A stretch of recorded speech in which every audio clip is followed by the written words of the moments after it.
வணக்கம், welcome to Nanjil diaries. இன்றைக்கி நம்ம ஒரு ஸ்வீட் ரெசிபி தான் பார்க்க போகிறோம். இது ரொம்ப பாரம்பரியமான ஒரு ஸ்வீட் தான். இதோட பேர் பார்த்திங்கன்னா மனோளம்.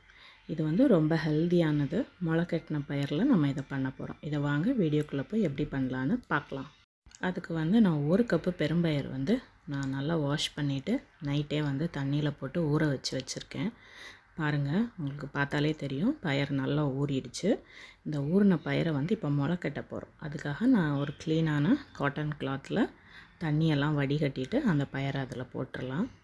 போட்டுட்டு இதை நல்லா டைட்டாக கட்டி வச்சுடுங்க. இதை நெக்ஸ்ட் டே பார்த்திங்கனாலே உங்களுக்கு நல்லா முளை விட்டு வந்துடும். இந்த ஸ்வீட் ரொம்ப ஹெல்த்தியும் கூட. இப்போ பாருங்கள், இந்த மாதிரி நல்லா டைட்டாக கட்டி வச்சுக்கோங்க. பாருங்கள், இதை அடுத்த நாள் முளை கட்டி எப்படி வந்திருக்கு பாருங்கள். ஒரு நாள் நைட்டு நான் அப்படியே விட்டதுக்கப்புறமா அடுத்த நாள் காலையில் அதை பிரித்து பார்க்கும்போது அது எப்படி இருக்குது பாருங்கள். இப்போ இதை நல்லா வெயிலில் காய வைக்கணும்.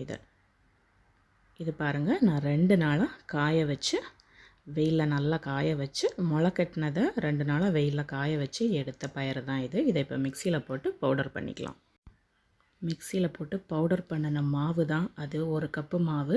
அதே கப்புக்கு 1 கப்பு வெல்லம் எடுத்திருக்கேன். ஆனால் அதில் 1 கப்லேயும் கொஞ்சம் குறைவாக எடுத்திருக்கேன்.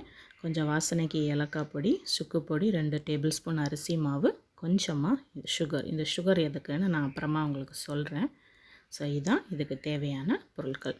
இப்போ நம்ம முறுக்குக்கு மாவை மிக்ஸ் பண்ணிடலாம். ஒரு பவுலில் அந்த பயறு மாவு நான் போட்டிருக்கேன். அது கூடவே 2 டேபிள் ஸ்பூன் அரிசி மாவு, கொஞ்சமாக இது கூட ஒரு பிஞ்ச் சால்ட்டு சேர்த்துக்கோங்க. அப்போ கொஞ்சம் ஸ்வீட்னாலும் கொஞ்சம் சால்ட் சேர்த்தா ரொம்ப நல்லாயிருக்கும். ஸோ இதை நல்லா மிக்ஸ் பண்ணி விட்டுக்கலாம். இது மாதிரி நல்லா கலந்து விட்டுட்டு கொஞ்சம் கொஞ்சமாக தண்ணி தெளித்து பிசைஞ்சுக்கோங்க. இது பயறு மாவுனால உங்களுக்கு கையில் கொஞ்சம் லைட்டாக ஒட்டும். பாருங்கள், இந்த அளவுக்கு பிசைஞ்சு எடுத்துக்கோங்க. ரொம்ப டைட்டாகவும் பிசைய வேண்டாம். இப்படி தான் அது கையில் கொஞ்சம் ஒட்டிட்டு தான் இருக்கும். இப்போ மாவு ரெடி ஆயிடுச்சு. நம்ம முறுக்கு பிழிஞ்சிடலாம். இதுக்கு நான் இந்த 3 ஸ்டார் உள்ள அச்சு எடுத்துருக்கேன். இப்போ நம்ம முறுக்கு பிழிஞ்சிடலாம். எண்ணெய் காய வச்சுருக்கேன். அதில் நீங்கள் ஒரே பெரிய முறுக்காட்டு அப்படி சுற்றி விட்டுடுங்க. மீடியம் ஃப்ளேமில் வச்சு இதை வேக வச்சு எடுத்துக்கலாம். ஒரு 2 நிமிஷம் கழித்து மெதுவாக திருப்பி போட்டுக்கோங்க. பாருங்கள், முறுக்கு இப்போ அந்த பபிள்ஸ் எல்லாம் அடங்கிருச்சு. அடங்கினதுக்கப்புறமா நம்ம அதை எடுத்துடலாம் முறுக்கை. இதே மாதிரி நம்ம எல்லா முறுக்கையுமே புழிஞ்சு எடுத்து ரெடி பண்ணிக்கலாம். பாருங்கள், இப்போ முறுக்கு எல்லாத்தையுமே நம்ம ரெடி பண்ணியாச்சு. நம்ம எடுத்த 1 கப்புக்கு இந்த மாதிரி இந்த சைஸில் 3 முறுக்கு கிடச்சிருக்கு. நல்லா கிறிஸ்பியாக இருக்குது. இது எல்லாத்தையும் சின்ன சின்ன சைஸாட்டு நம்ம உடச்சி வச்சுக்கலாம். இந்த முறுக்கை இந்த மாதிரி எந்த சைஸ் வேணுமோ அந்த சைஸுக்கு உடச்சி எடுத்துக்கோங்க. இப்போ பாகு ரெடி பண்ணிடலாம். அதுக்கு நம்ம எடுத்து வச்சுருக்க வெல்லத்தை ஒரு பவுலில் போட்டுக்கோங்க. அந்த பாத்திரத்தில் கொஞ்சமாக தண்ணி ஊற்றி ஃபஸ்ட்டு வெல்லத்தை கரைச்சி எடுத்துக்கலாம். இப்போ பாருங்கள், நான் கரைச்ச வெல்லத்தை அடுப்பில் வச்சுருக்கேன். அதில் வாசனைக்காக எடுத்து வச்ச ஏலக்காய் பொடியும் சுக்கு பொடியும் போட்டுடலாம். இந்த ஸ்வீட்டோட ஃப்ளேவரே சுக்கு தான். இந்த சுகர் நான் இப்போ போடுறேன். அது எதுக்குன்னு பார்த்தீங்கன்னா, நம்ம இந்த பாகை அந்த முறுக்கில் ஊற்றி மிக்ஸ் பண்ணும்போது ஆறுனதுக்கப்புறமா அது ஒத்தையாக கலண்டு வரும். அதுக்காக தான். இப்போ பாருங்கள், பாகு நல்லா கொதிச்சிருச்சு.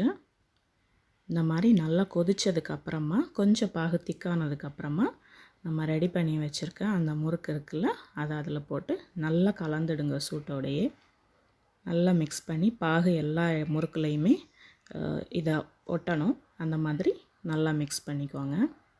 பாருங்கள், இப்போ முறுக்கு எப்படி இருக்குன்னு. இந்த மாதிரி வச்சதுக்கப்புறமா நம்ம இதை ஆற விட்டுறணும். ஆறுனதுக்கப்புறம் பார்த்திங்கன்னா சுகர் போட்டிருக்கனால இந்த முறுக்கு ஒன்றும் ஒத்தையாக தனித்தனியாக பிரிஞ்சு வரும். சுகர் போடலைன்னா உங்களுக்கு அது கொஞ்சம் பிசு பிசுன்னு ஒட்டுற மாதிரி இருக்கும். இப்போ பாருங்கள், எப்படி ஒத்தையாக வந்துருச்சுன்னு பாருங்கள். ஒரு 1/2 மணி நேரம் விட்டதுக்கப்புறமா முறுக்கு ரெடி ஆயிடுச்சு.